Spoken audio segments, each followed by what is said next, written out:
सुप्रभात बच्चों, आज हम कक्षा पंचम हिंदी में पाठ 12 गुंडाधुर पढ़ेंगे।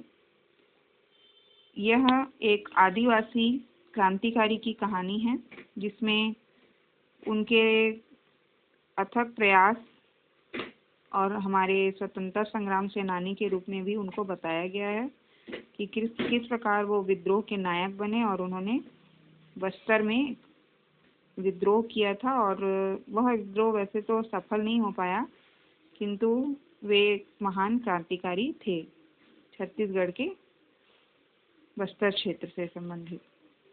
तो भारतीय स्वतंत्रता संग्राम केवल नगरों तक सीमित नहीं था। बस्तर के अनपढ़ शोषित आदिवासियों के द्वारा अंग्रेज शासकों के विरुद्ध किया गया विद्रोह भूमकाल इसका साक्षी है।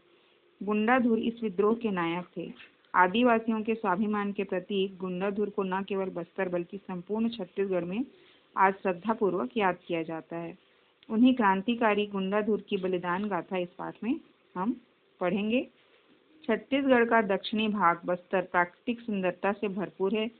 यहाँ कल कल करती नदियाँ, झरझर बहते झरने, मनोरम पर्वतमालाएं और सुमधुर स्वर में चहकते वन पक्षियों की आवाजें आगंतुकों को मंत्रमुग्ध कर देने के लिए पर्याप्त है।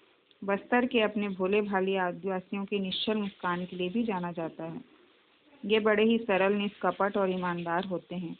ये शांति प्रिय और धैर्यवान भी होते हैं। अपनी सरलता और भोलेपन के कारण वे अक्सर शोषण का शिकार होते रहते हैं। सामान्यतः वे शांत रहने वाले, कभी कभी उकसाए जाने पर शत्रु को करारा जवाब भी देते हैं। तो उसमें एक प्रसंग है इस पाठ में, बस्तर के लोगों ने तत्कालीन शासन व्यवस्था के विरुद्ध किस प्रकार सशस्त्र विद्रोह किया था। तो बस्तर अधिकतर प्रसिद्ध किस चीज़ के लिए हम उसे जानते हैं? प्राकृतिक सुंदरता के लिए। यहाँ पर नदियाँ, झरने, पर्वतमालाएं, वन्य पक्षी, वन्य जीव, ये भरा पूरा क्षेत्र है। और यहाँ के आदिवासी जो हैं वो निष्कपट और भोले भाले होते हैं। तो सन 1909-1910 की ये घटना है। उस समय बस्तर में रुद्र प्रताप देव जो थे वो राजा थे।